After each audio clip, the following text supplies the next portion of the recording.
السلام علیکم مرګرو، خدای دې وکړي چې روغ او جوړ اوسئ، خوشحاله اوسئ. ملګرو، نن را سره به ډاکټر صاحب حسین همدرد ناستی دی.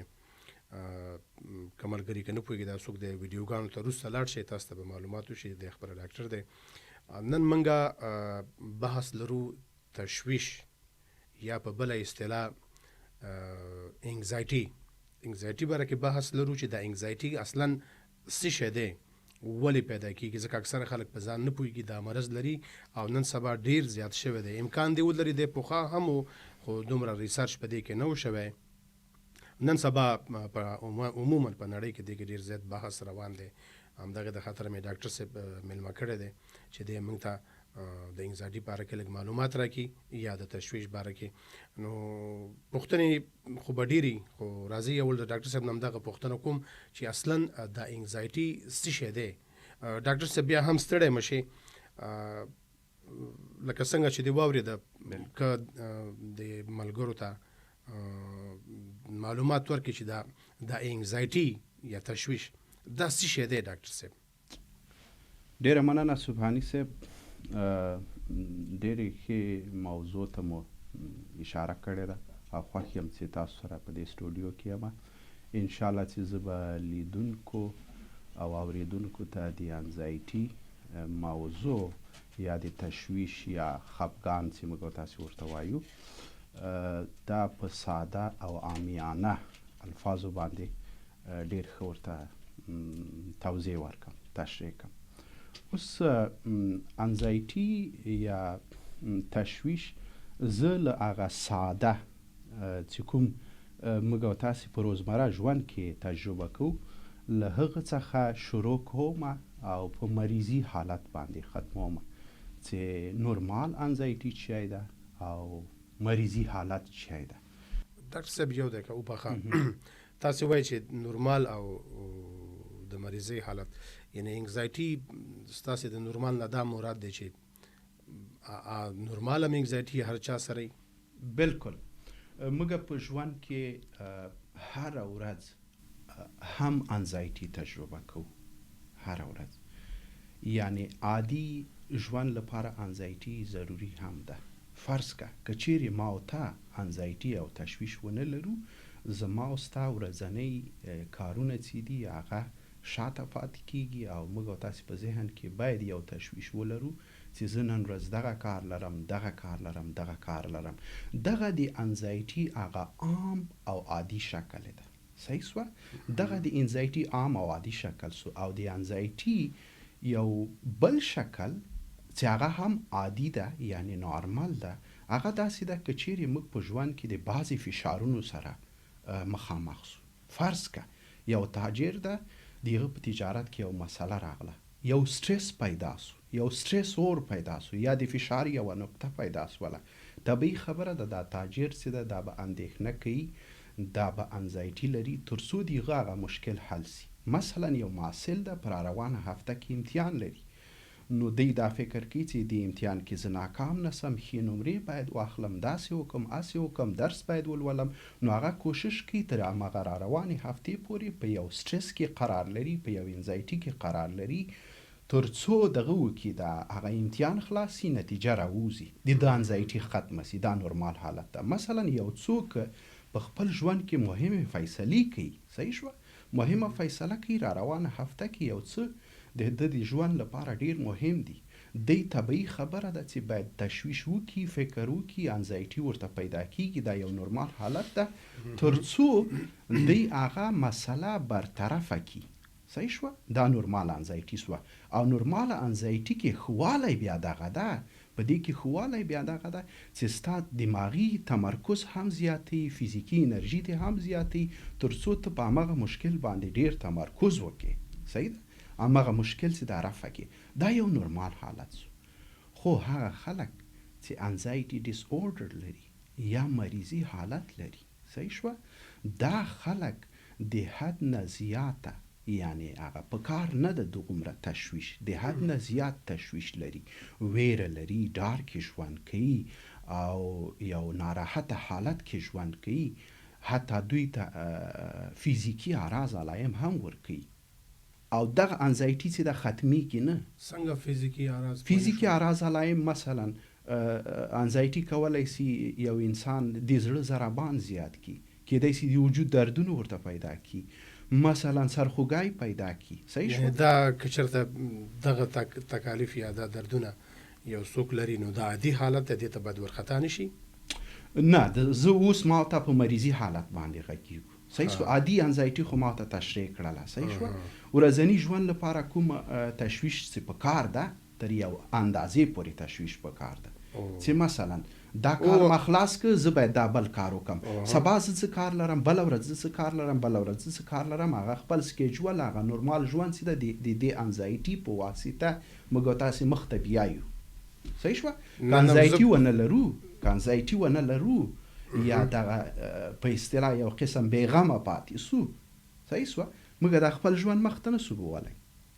دا خو ګوره هغه عادي حالت ده چې هر سړی باید دا فکر وکړي چې زه نن دا کار کوم، سبا دا کار کوم. صحیح ده؟ او د دې کار لپاره د ما لپاره څه تجویز یا څه کول پکار دي.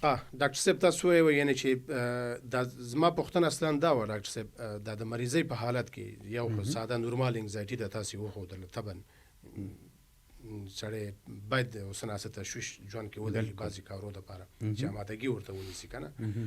بل دا د مریضۍ حالت چې دی تاسې وویلې په دې کې یعنې سر درد د امکان دی ولري هغه نفر ته پیدا شي، یا دغه د زړه ضربان ډېر زیات شي که نه، یا د وجود درد.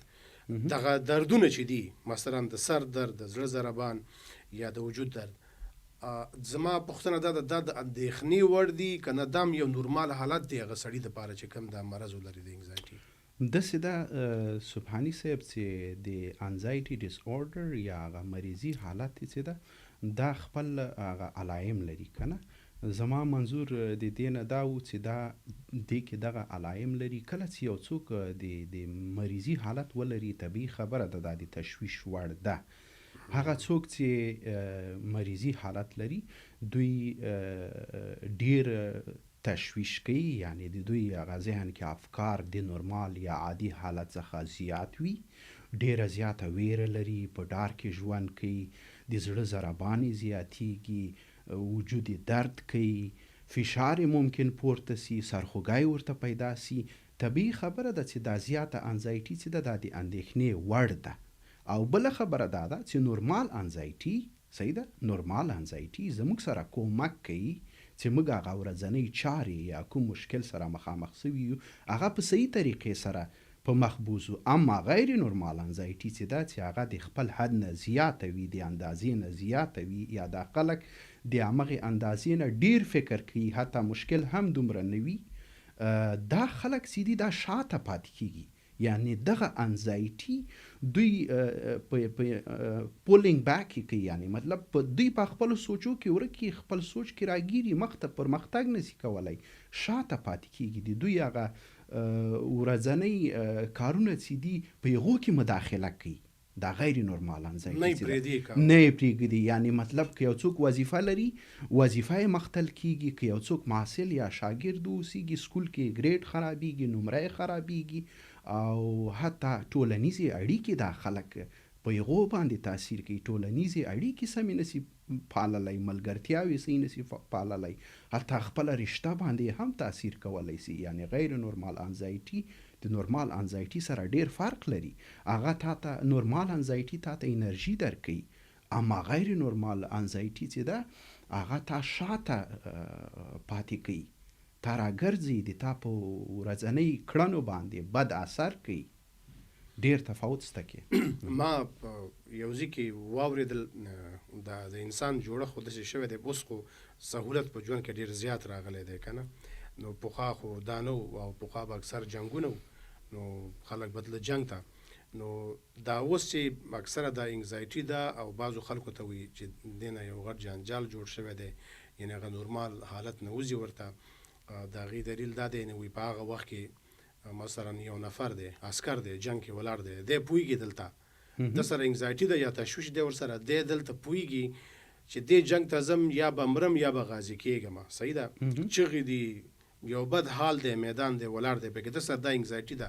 نو وی پوخا به دې د خاطره و د جنګو کې خلکو ډېر زیاتې چغې هم وهلې چې دا حرکت به وکړو چې اوس دغه دشمن د دې سره جنګ کوي هغه فلمونو کې مخې کنه ډېر زیاتې چغې به وهلې نو ما یو ځکه دا مورد وی خلاره دا هم ده مثلا تاسو یو مشکل ده په دې مازغو کې یو شی د حقیقت نه لري خو تاسو په مازغو کې دا یو شی ده چې دا شی ضرور دی نو وی تا هغه کار وکا یا مطلب ځان ته کېده او سو چغې وخه بالکل بالکل دا حقیقت لري د سیده سبحانی صاحب زموږ تاسو په بحث کې دغه موضوع نن راتلله خو تاسو لږ زره مخکې د دې ته اشاره وکړله دې کې د انزایټي مختلف اقسام دي صحیح شو موږ به اوس په وغږیږو مختلف اقسام دي بیا په دې کې یو قسم انزایټي چې ده د انزایټي یو قسم هغه ته فوبیا وایي فوبیا یعنی ویره یا د مشخص شي نه یو څوک ډاریږي صحیح شو مثلا یو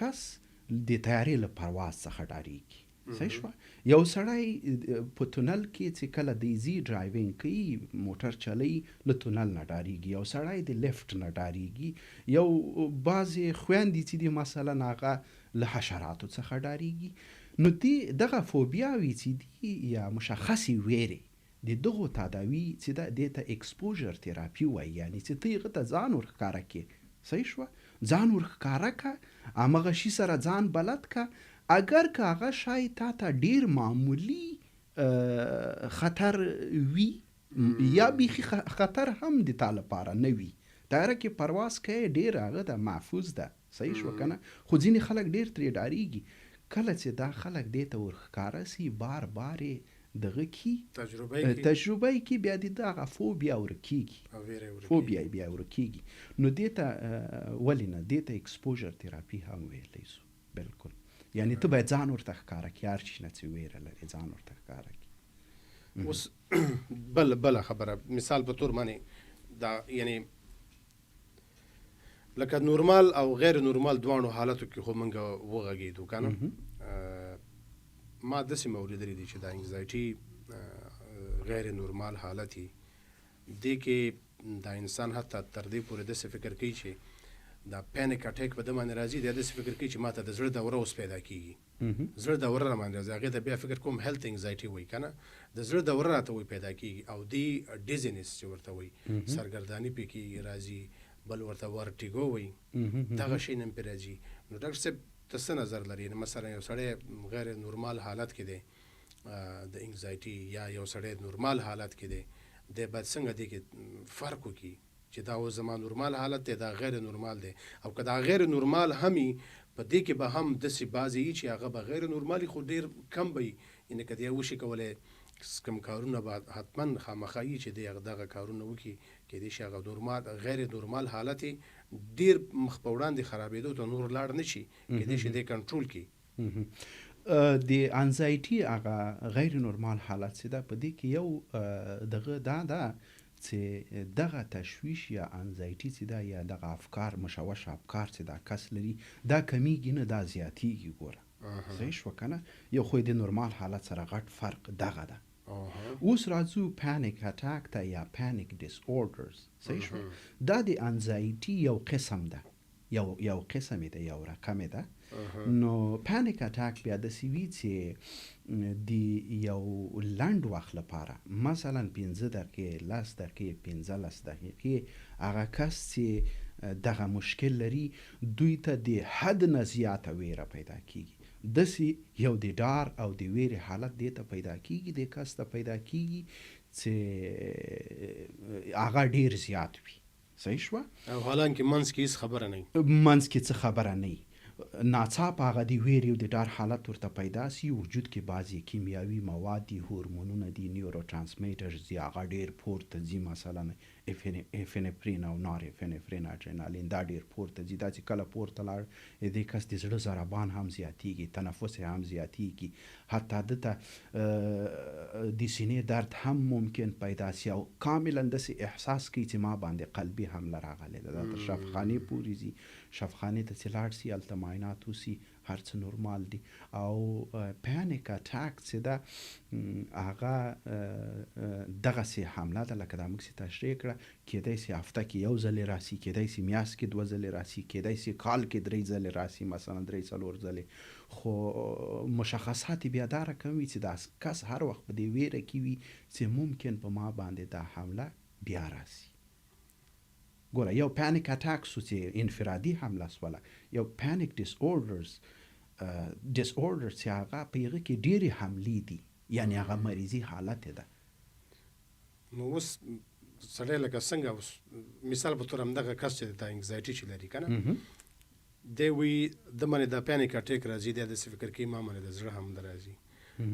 د دې خو مې امکان شته کیدای شي د باندې د رښتیا د زړه حمله راشي او هغه وایي چې نه یاره دا پانیک اټیک دی. څنګه دی فرق وکړي دلته؟ نو دی خو طبیعي خبره ده که نه، هغه څوک چې تشویش لري هغه جدا عقیده لري، صحیح شوه. یو خو د خپل عقیده ده چې دی داسې فکر کوي چې ما باندې یو قلبي حمله راغلی ده یا یو حمله په ما باندې راغلی، دا د خپل عقیده ده.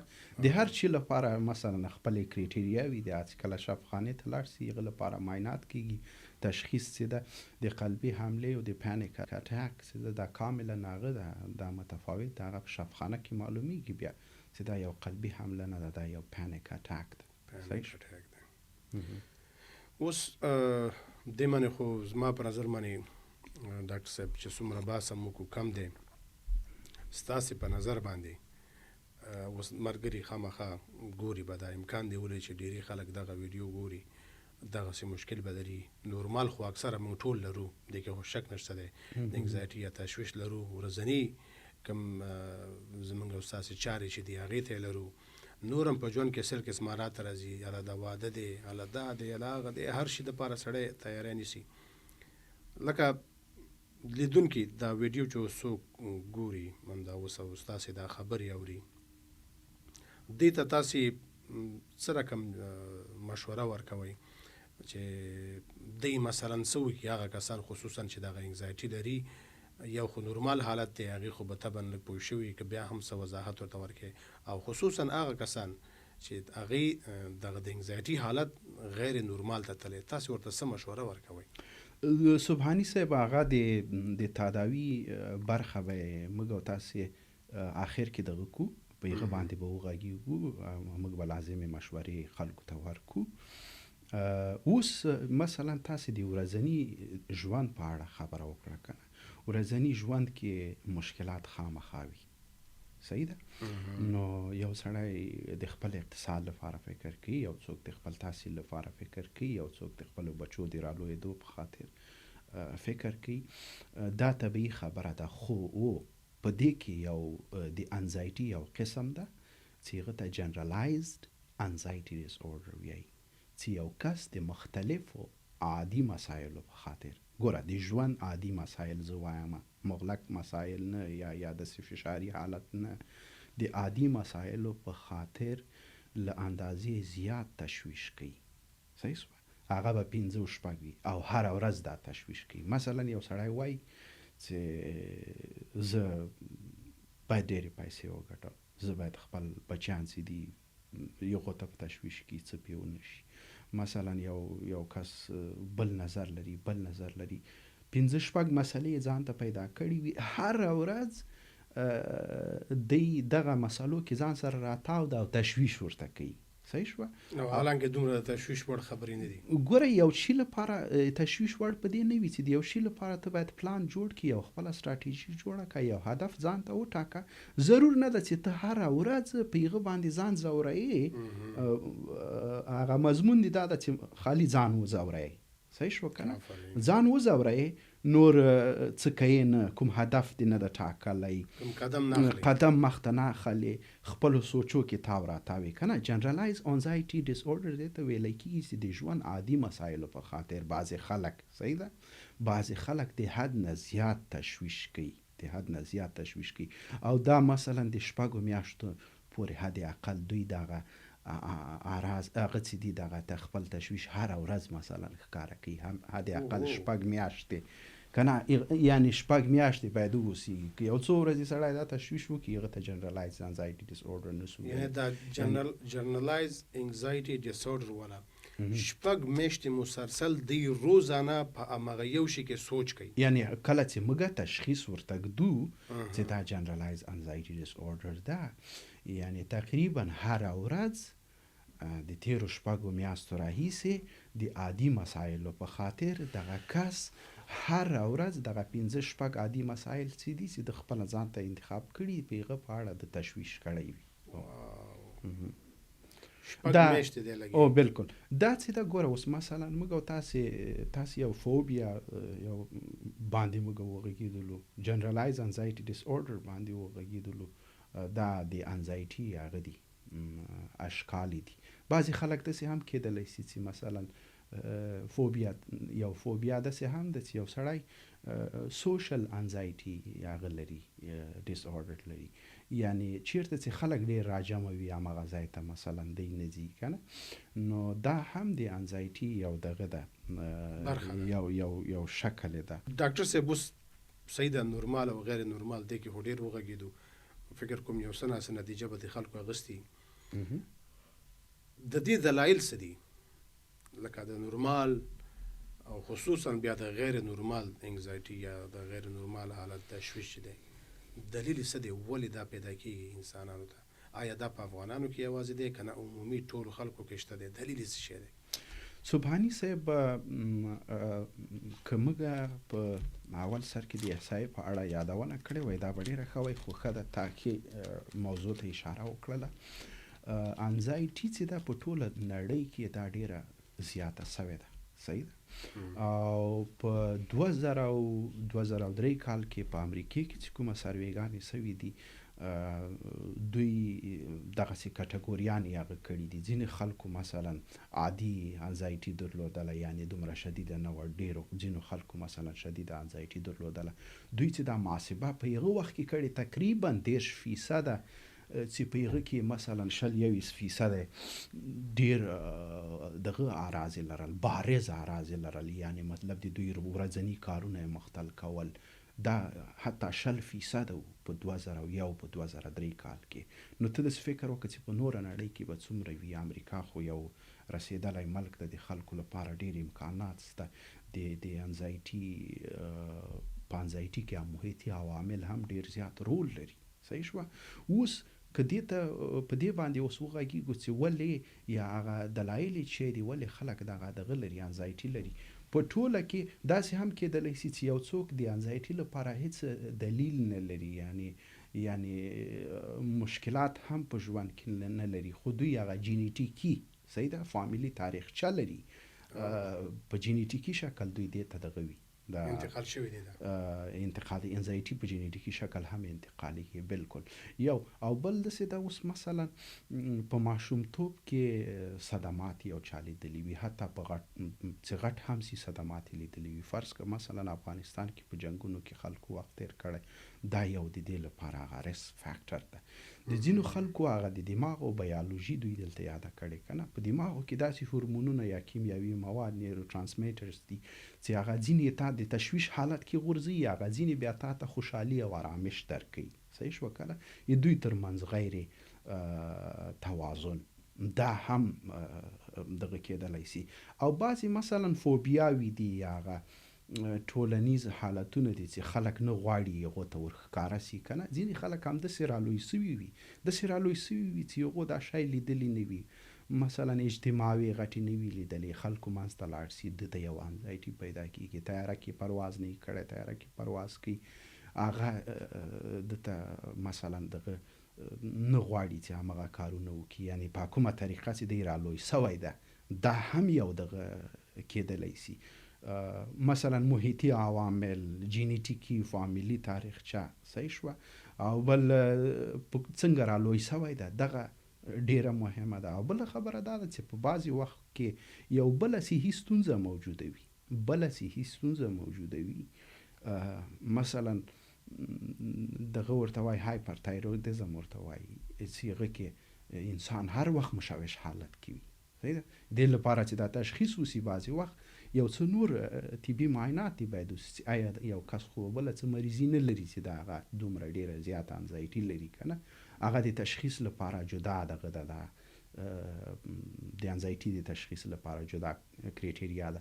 نو دلته موږ د لیدونکو او اوریدونکو نه هم دا هیله کوو چې دا ویډیو د دوی د معلوماتو لپاره ده، د دې لپاره نه ده چې سبا دوی خپله یو تشخیص وکړي، له ځانه یو تشخیص وکړي یا بل چاته کیږدي چې دا کس یا زه خپل انزایټي لرم یا دغه کس انزایټي لري. صحیح شوه که نه؟ دا د دې لپاره نه ده، د تشخیص او تداوي په منظور نه ده. موږ غواړو خلکو معلومات زیات کړو.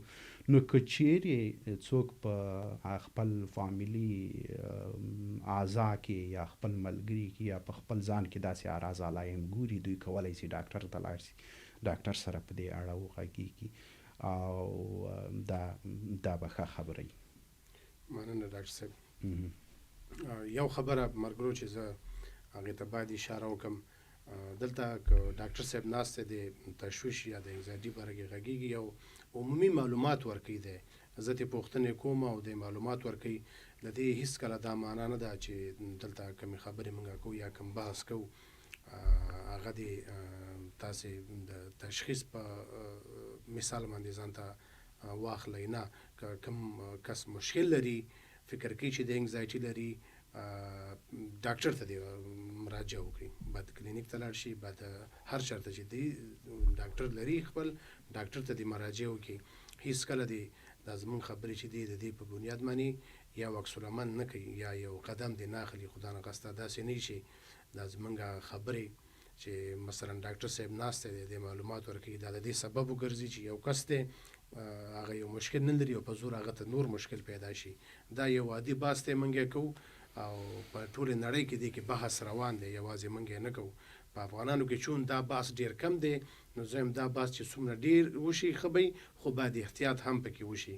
دغه د خاطره زه هم ډیر کوشش کوم چې پوښتنې ډاکټر صاحب نه ډیر په احتیاط سره وکړم او ډاکټر صاحب هم لګیا دی په ډیر طریقې او په احتیاط سره دغه خپل معلومات موږ تاسو سره شریکوي. که دې کې څومره موږ وغږېږو، زما په نظر دا خو ډېر یو غټ ټاپک دی، خلاصېږي نه، خو تاسې له من نه ډېر مهمو ټکو ته پکې اشاره وکړله.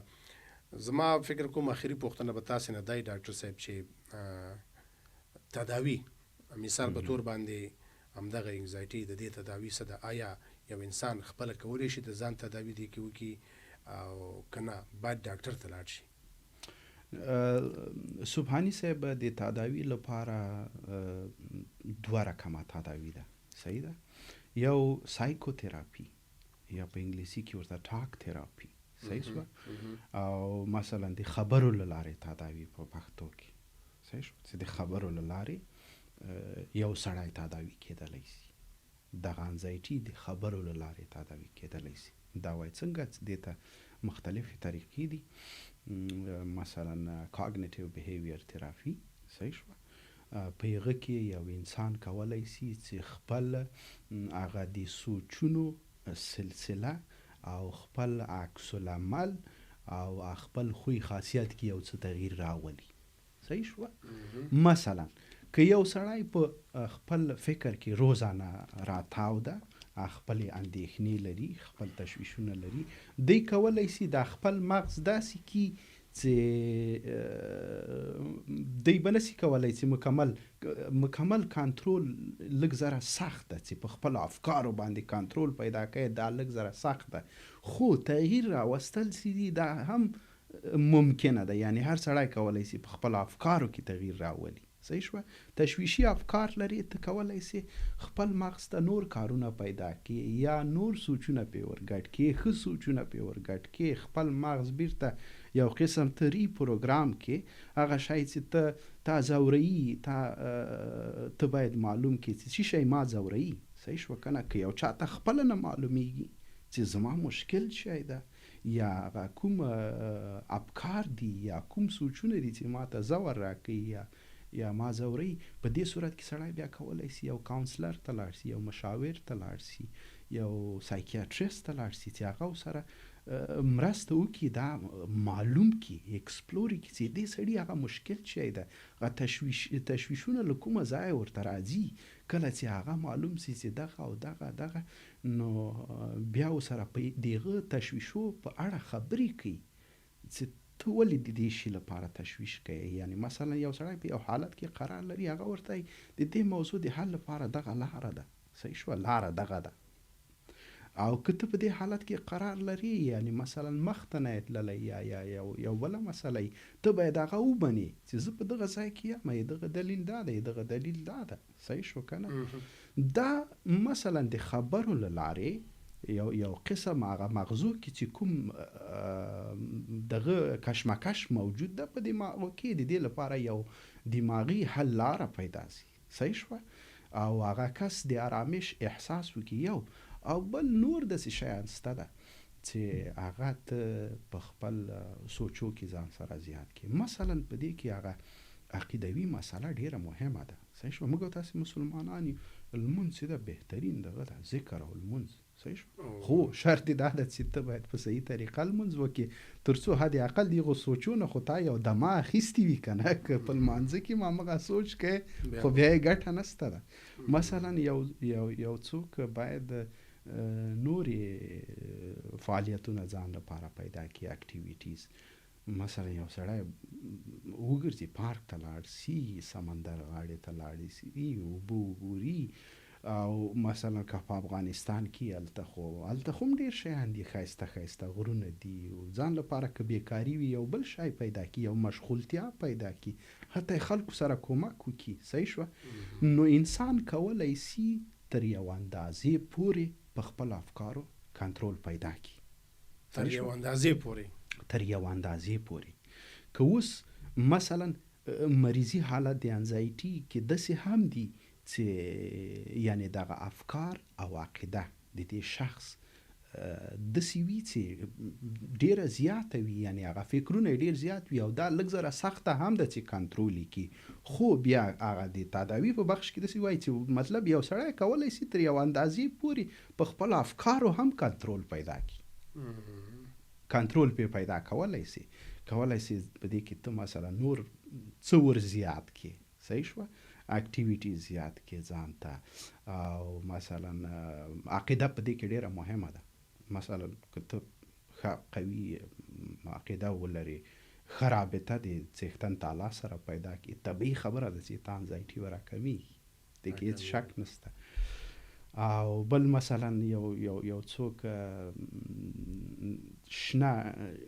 شنه طبیعت ته لاړ شي، طبیعت په دې کې ډیر زیات رول لري. او بیا دا مثلا تداوی د دوا له لارې تداوی هم هغه بیا نو د ډاکټر کار ده چې هغه بیا د مریض ته نسخه لیکي. مننه ډاکټر صاحب. ویډیو اوږدېږي، فکر کوم زما په نظر هم دومره به باسي. آخري دې نه مخکې چې زه خدای پاماني وکړم، آخره کې که کوم خبره ستاسې په نظر کې ما پاتې یا کوم یو بله خبره اضافه کول غواړئ، ملګرو ته څه وینا کول غواړئ؟ ډیره مننه سوفاني صاحب. زه نور په آخر کې څه نه لرم. خدای دې وکړي چې دغه معلومات د خلکو لپاره مفید واوسیږي. زه بیا هم یادونه کوم، موږ ګوره په نورمال انزایټي باندې وغږېدلو، بیا غیر نورمال انزایټي باندې وغږېدو، د هغو په اقسامو باندې وغږېدلو، بیا یې په تداوي باندې وغږېدلو. خو یو شی چې د تداوي په بخش کې زه غواړم ورزیات کم، هغه دا ده چې انسان کولی سي په خپل عکس العمل کې یو څه دغه راولي، تغییر راولي، عکس العمل خپل. یعنی مثلا یو شی د تا ځوروي، ته پوهېږي چې دغه شي نه زه ځورېږم، ته باید هغه خپل عکس العمل یعنی په هغه کې کولی سي ته دغه کېده، په هغه کې تغییر راولي. یعنی ذهني کوم عکس العمل چې ته ښکاره کوې، کولی سي ته په هغه کې تغییر راولي. یعنی هغه شي ته ښکاره سي باید ونه ځورېږي. یو شی ګوري ته وایې چې دا ما ځوروي که نه، نو ته باید ځان سره دا سوال وکړې چې ولې زه وځورېږم، له دې شي ولې وځورېږم، په کار ده چې له دې څخه زه ونه ځورېږم.